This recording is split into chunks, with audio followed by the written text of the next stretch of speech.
dabeecadaha bini aadmiga ee ilaahay ku uumay ka mid tahay inuu bini aadmigu yahay midaan nicmada garan inta badan nicmooyinka u qaalisan ee bini aadmiga ilaahay siiyey ee aanu dareemin macnaheedana garan ilaa laga qaado waxa ugu horeeya caafimaadka qofka caafimaad qaba hadda ma garto caafimaadka qiimihiisa ma fahmo waxtarka uu leeyahay ilaahay inaguma keeno ilaa uu xanuunsado inta xanuunsanaysana ilaahay shaafiye maalinta far laga qabto ayuu taa ku waashaa ilaahay caafimaadka marii soo celiya waxaa ka mid ah nabadda oo maanta dalkeennu haysto iyo xasiloonida ilaahay inooma keeno haynaga hayee ilaa colaade dhacdo qofku waxtarka iyo nabadda ma garta macnaheeda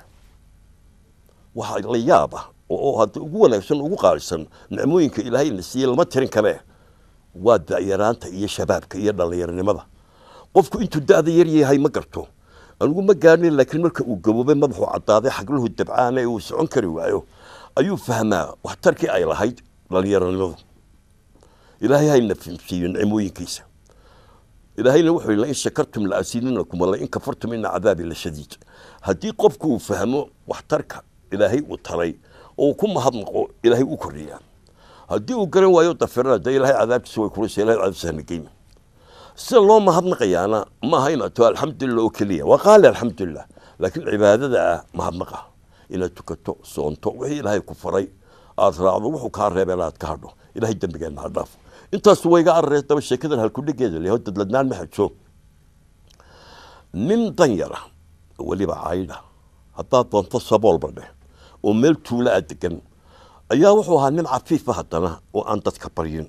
muruqiisa maala oo xoogsata ah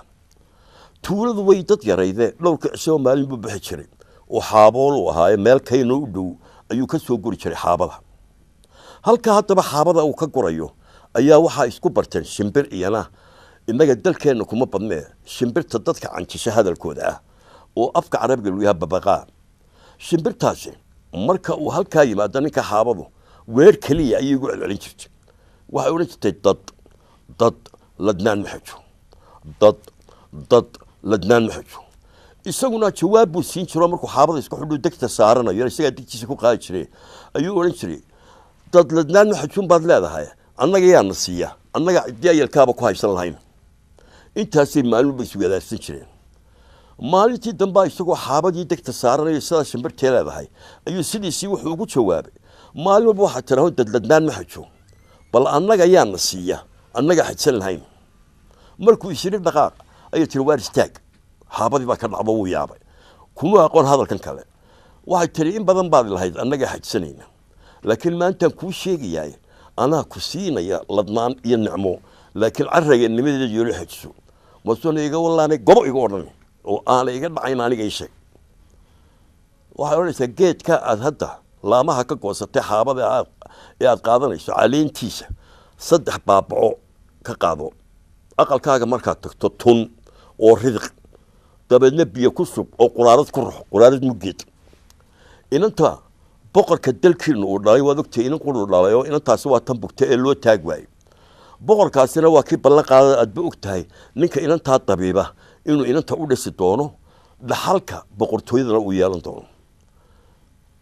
dawadaa inantu ha ku maydhato inantu idaa caafimaadi doonta halkaasaa lagu dhisi doonaa ina boqor baad guursan halkaasaad istaagi dee xajiso hadalkiibu kamuu sugan intuu xaabadii tuuray ayuu caleentii qaatay 3 baabaco big buu leeyahay aqalkiisu tagay waa nin baahan markiiba uu tumay oo ridqa wuxuu ka dhigay tixin quraaradii ay sheegaysay ayuu biyo inta ku subay waa ku ruxay waa fureeyo orod mushriga dee laba qayd buu xidhayay kaba dhamaaday iyo nin dee boqor u taga maahe markuu u soo dhawaaday boqortooyada kadikeedii ayaa iska teer istaag maanta maaha maalintii masaakiinteeda waa la siin jiray boqorku qaabil mayor iska tag waa miskiin mehe dawrsan leedahay maxaa tahay baa le